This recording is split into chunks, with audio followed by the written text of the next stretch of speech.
কি অবস্থা, কেমন আছেন সবাই? দেখেন আনসার বাহিনী হঠাৎ করে খেপে গেছে, তার সাথে সাথে ছাত্ররাও খেপে গেছে।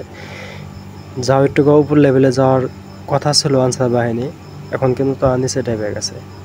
কারণ তাদেরকে একটা সুযোগ দেওয়া হয়েছিল, তাদেরকে উপরে লেভেলের পদ দেওয়ার জন্য চেষ্টা আসছিল অনেকটাই, কিন্তু তাদের বাস তারা নিজেরাই খাইছে।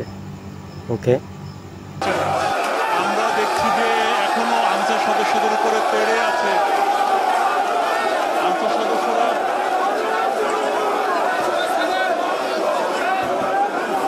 আনসার সদস্যরা আসলে কি অবস্থা এখানে আছে, একটু শুরু থেকে বলতে হয়। আসলে আনসার সদস্যরা এই অবস্থায় থাকতো না যদি না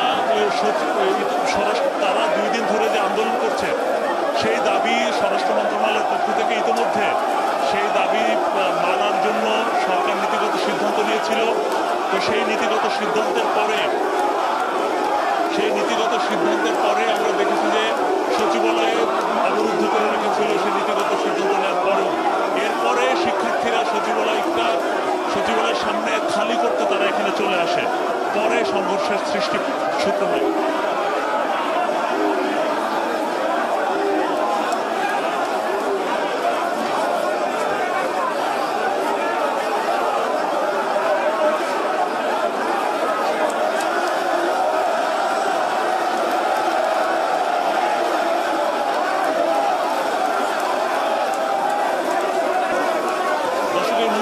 দেখছেন যে আনসার সদস্যরা তাদের ইউনিফর্ম খুলে শিক্ষার্থীদের দিকে ছুড়ে দিচ্ছে। তারা বলছে তারা মাঠ চাচ্ছে, তারা জীবন এখান থেকে নিয়ে ফিরতে চান, এই জন্য হাত জোর করে মাঠ চাচ্ছেন এখান থেকে।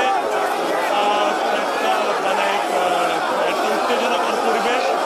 শিক্ষার্থীদেরকে এখন যদি এখান থেকে শান্তি মতো ফেরত না পাঠানো যায়, তাহলে আনসার সদস্যদের জীবন আসলে বিপন্ন হবে। কারণ এই আনসার সদস্যদের আমরা দেখেছি যে দফায় দফায় সংঘর্ষ হয়েছে, শিক্ষার্থীদের উপর ইট পাটকেল নিক্ষেপ ছড়াছড়ি হয়েছে, গুলি বর্ষণের শব্দ শুনেছি আমরা প্রায় 10 থেকে 15 রাউন্ড। সুতরাং এখানে এই আনসার সদস্যদেরকে এখান থেকে তাদের উপরে আসলে তেড়ে আছে শিক্ষার্থীরা। শিক্ষার্থীদের ক্ষোভটা হচ্ছে এখানে, যাতে শিক্ষার্থীদের উপরে তাদের উপর হামলা চালানো হয়েছে।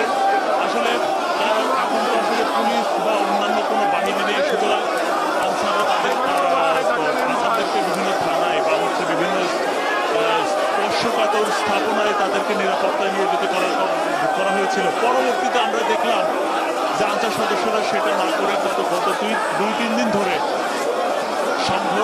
বিভিন্ন আন্দোলনে লিপ্ত